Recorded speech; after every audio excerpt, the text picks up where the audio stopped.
Hello, welcome to Studio Talks. My name's James Swift. I'm Josh McNorton, and our guest today is Rhys. Hello.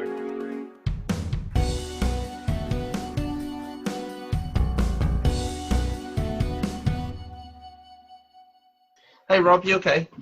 I am, thank you. How are you? I'm good, alright, yeah. I'm great. How are you doing in the lockdown, and what advice do you have for people? I've, by and large, done okay, I think. It was, obviously, like, being a performer of things, it's a bit sort of like, all right, that everything you do is kind of cancelled now. But then at the same time, it's like, I'm in my little house with my wife. I've got company. I've got stuff to do. So it's not been too bad, really. I've just tried to sort of do a bit. I've been getting up like super early, get up at 7 o'clock in the morning and watching Star Wars cartoons and eating Rice Krispies. So I've like regressed to like a childlike state where you get up at like 5 o'clock to watch Sharky and George. So that's what I've been doing. I've made my way through all the Clone Wars, all the Rebels. I was just about to ask, was Clone Wars? I've started it. Is it good? It's very good.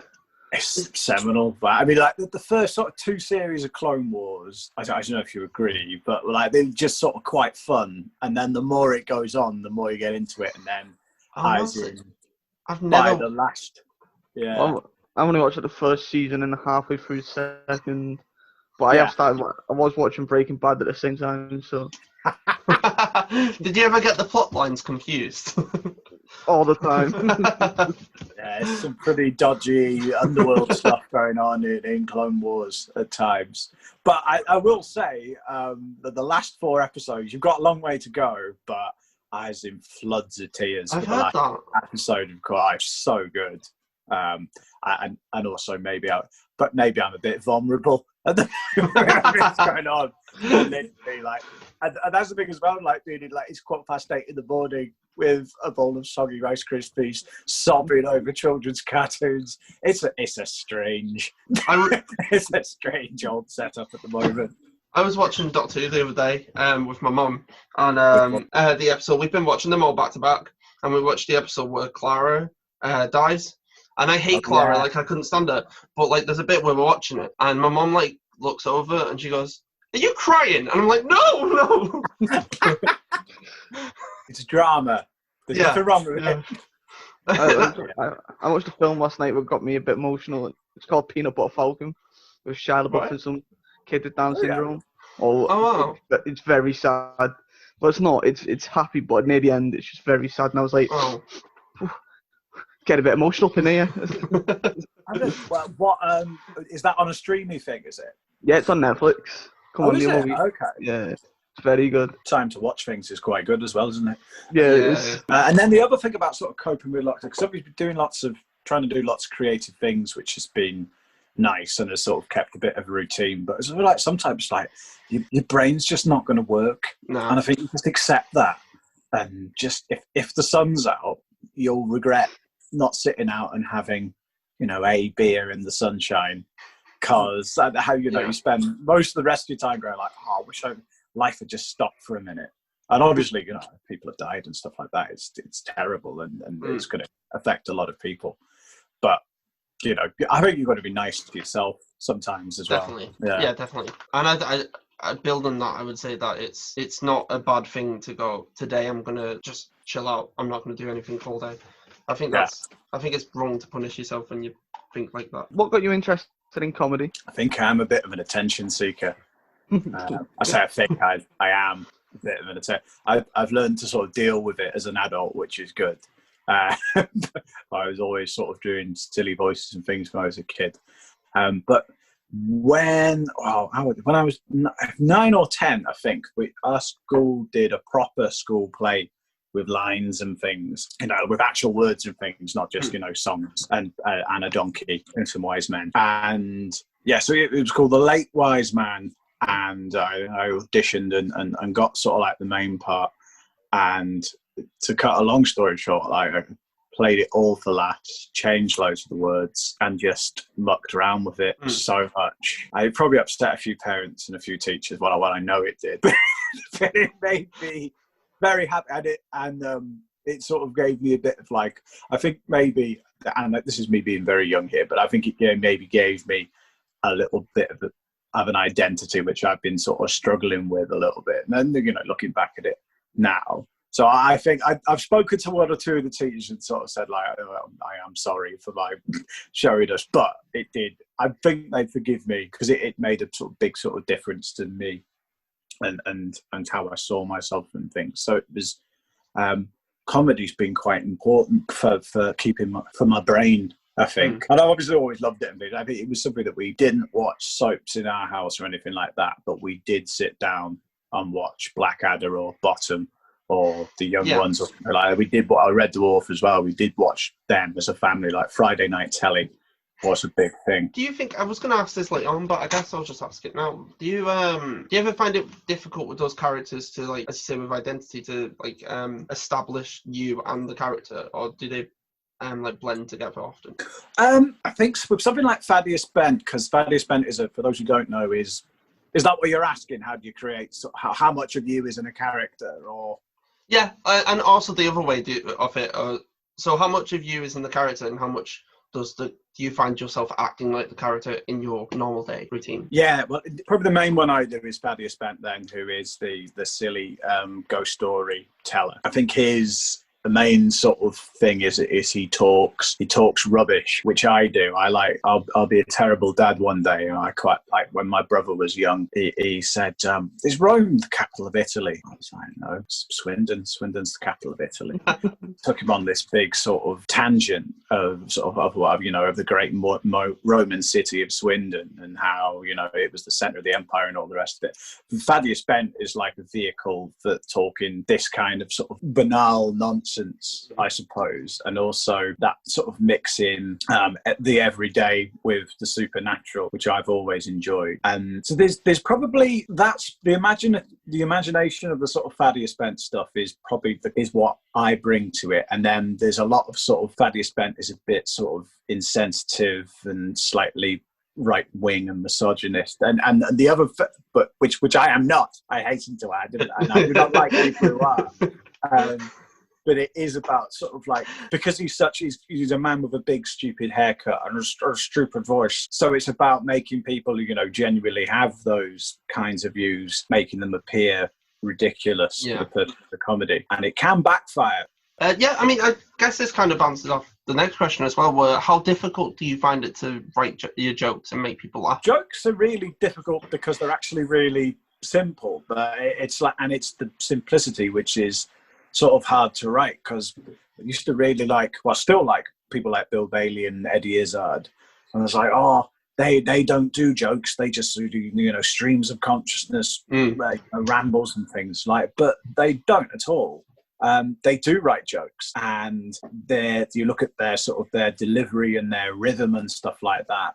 And even if they're telling a strange joke, they're telling it in a traditional rhythm, which is why they're still funny and and stuff like that. But at the same time, there's nothing wrong with stuff like people like Tim Vine do. It's all one-liners, or that is clever as well, and that's just sort of cut into the sort of the heart of the comedy. And there's obviously lots of different kinds of jokes. Yeah, there's some of the hardest things, especially with stuff like sketch. Like, people, I think, when they're sort of first doing sketch, tend to write their sort of 18 best jokes about, if it's set in a baker shop, you'll write like 25 jokes about in a baker's shop.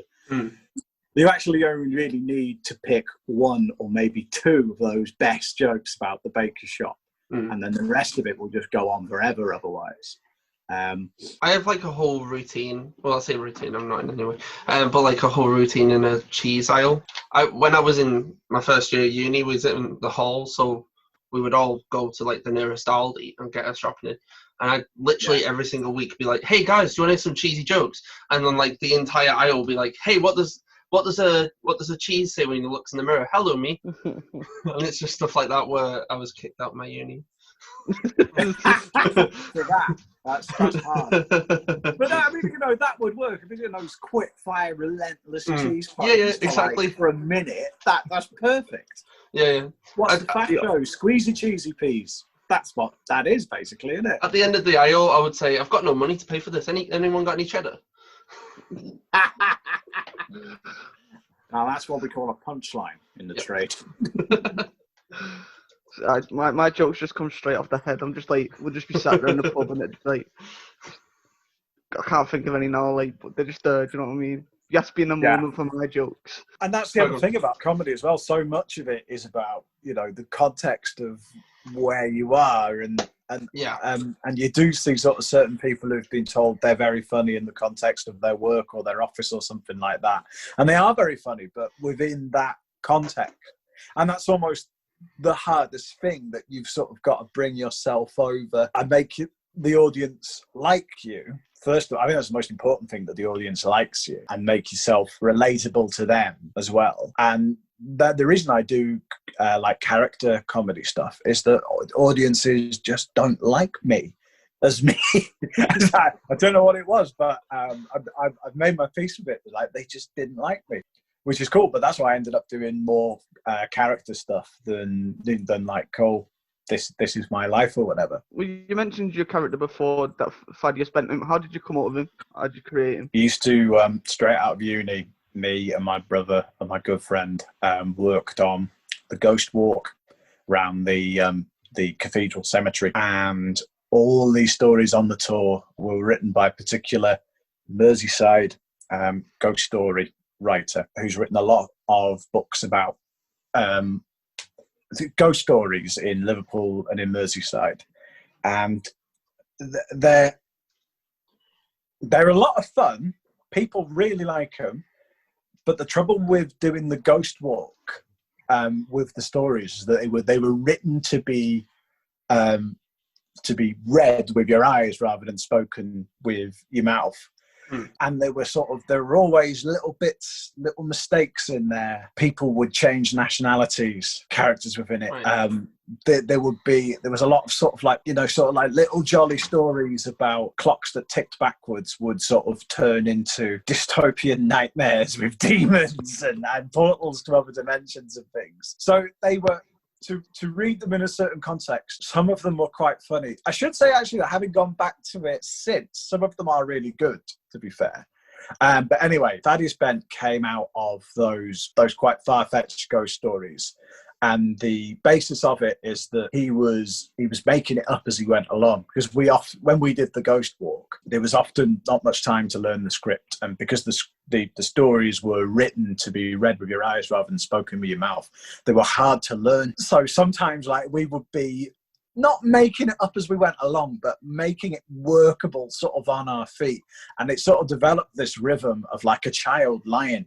So it's like, then the ghost came out of the wall and killed him with an axe, and then this happened, and this happened as well, and that is actually why we have tides. And it was stuff like that. Then the name comes from, if you've ever seen Sean Bean in Sharp, there's a fellow called Bernard Cornwell who writes the books about Sharp, but he also writes one in the American Civil War called The Starbuck Chronicles, and there's a character in that called Thaddeus Bird. I always find the name quite funny, and then we changed his last name from Bird to Bent because of the Charlton and later Everton striker Marcus Bent. Right, okay. Yeah. So those who remember Marcus Bent, that's why. Yeah, I always wondered where you got the name, because as you say, like, it is such a unique name, Thaddeus. So what's the origin of Quickscares, and how did you write them? There is a short story by Dylan Thomas, and it's supposed to be a scary story, and it's only one line, and it goes, I think it's Dylan Thomas anyway, that's not the line. The line is, he woke up frightened and reached for the matches. The matches were put into his hand. And we did it in English in school, and obviously, like, you know, it fires off all these, what's going on? As who's put the matches in his hand? Why is he frightened? And all this. So it sort of like fires all these potential things out.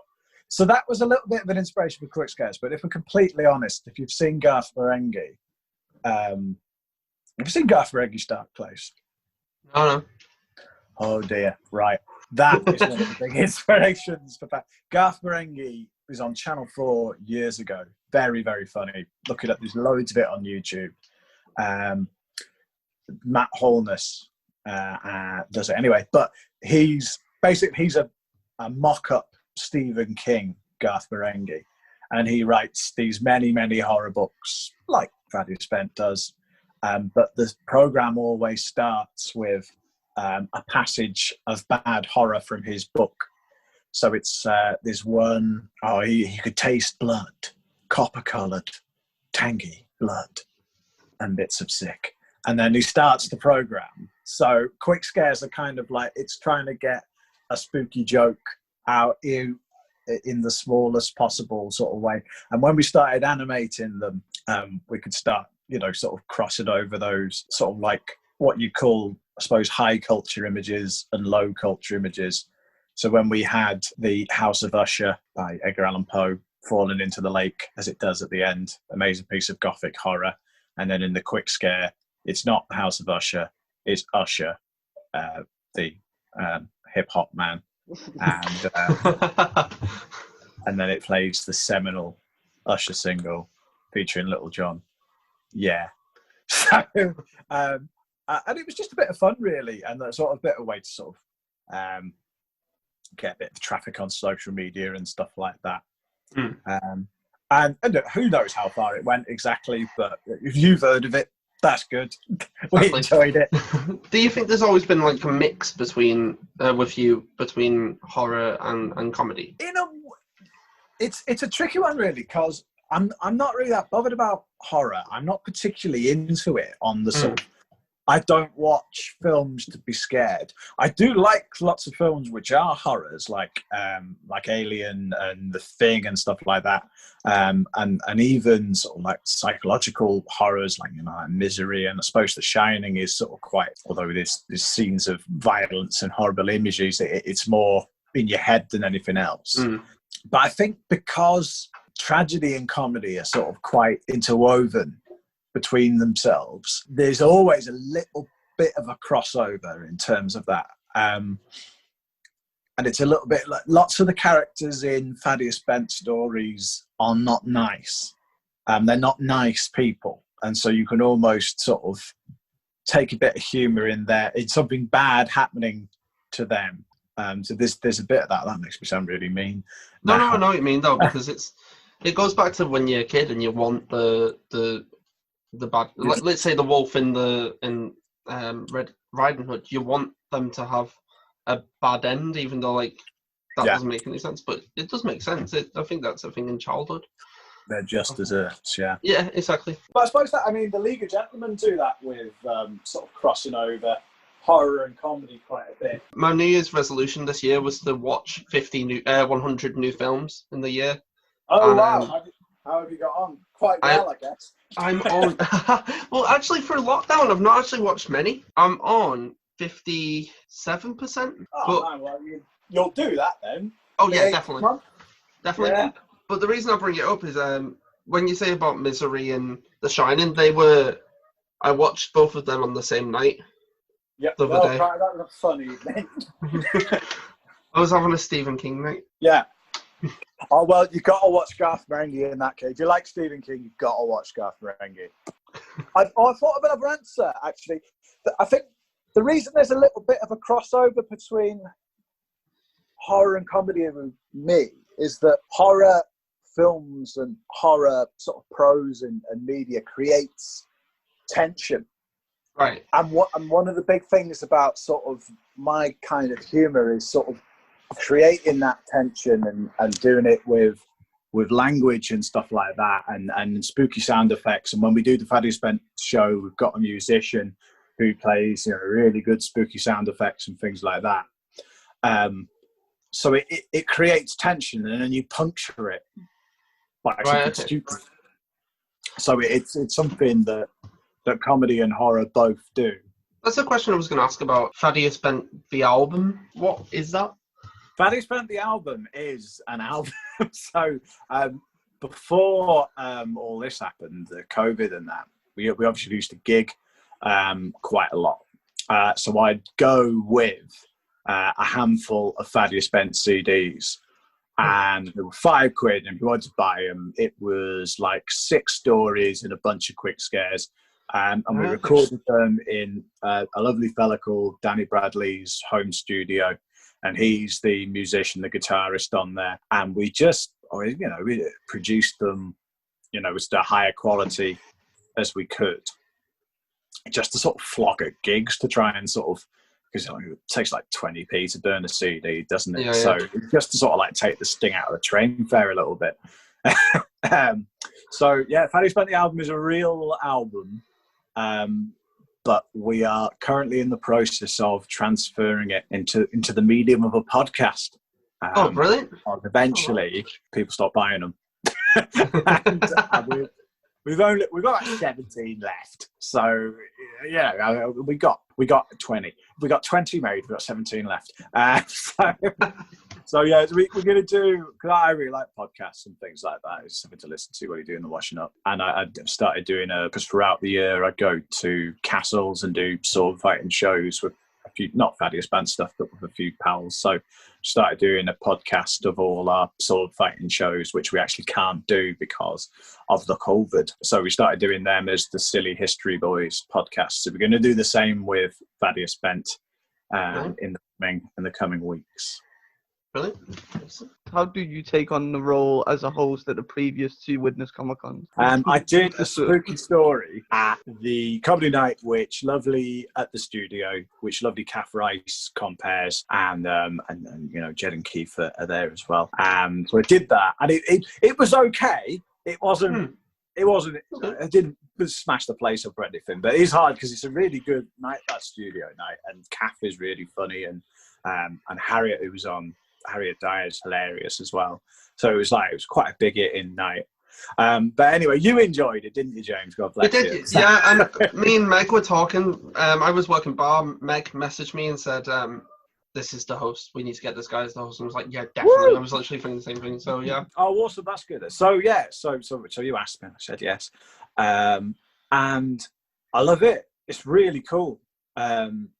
There's so much about it which is good. First of all, it's nice to see the studio as a sort of community thing. I think it's pretty awesome. Anyway, we talked a little bit about all the sort of the videos and the social media stuff that everyone has done throughout this. I sort of know the studio through Keith and Jed, who are lovely fellas, and really supportive, because I met them at other gigs. Sort of really supportive guys. Go and don't sit on the front row and not laugh, even though you're another act, which I can tell you, stand-ups do. Yeah. I think, 2 really nice fellas introduced me to the sort of space of it, and then obviously meeting you guys and Meg and things as well.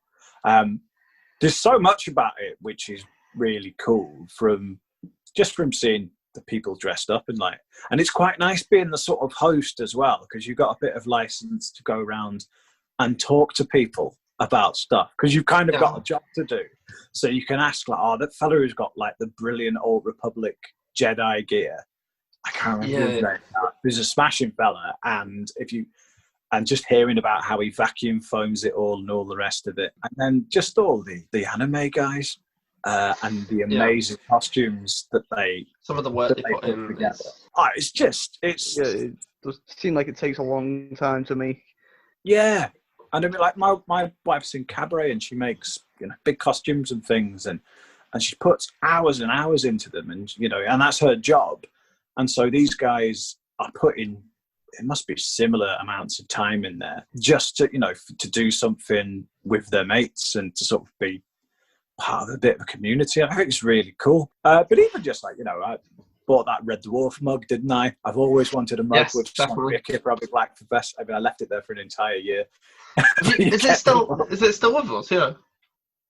No, I've got it now. But good. I bought it the first year I did it, forgot it, and you said, I've got it in a bag behind the bar. And then I think I did come back and I forgot, and then did it the next year, and it's still there. So yeah, it's in the cupboard downstairs now.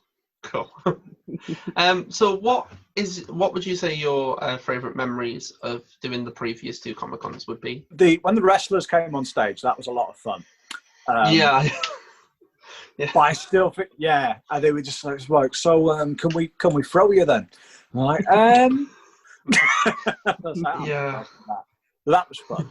I think the last masquerade was the stage was just full of brilliant costumes, and I really enjoyed doing the panel.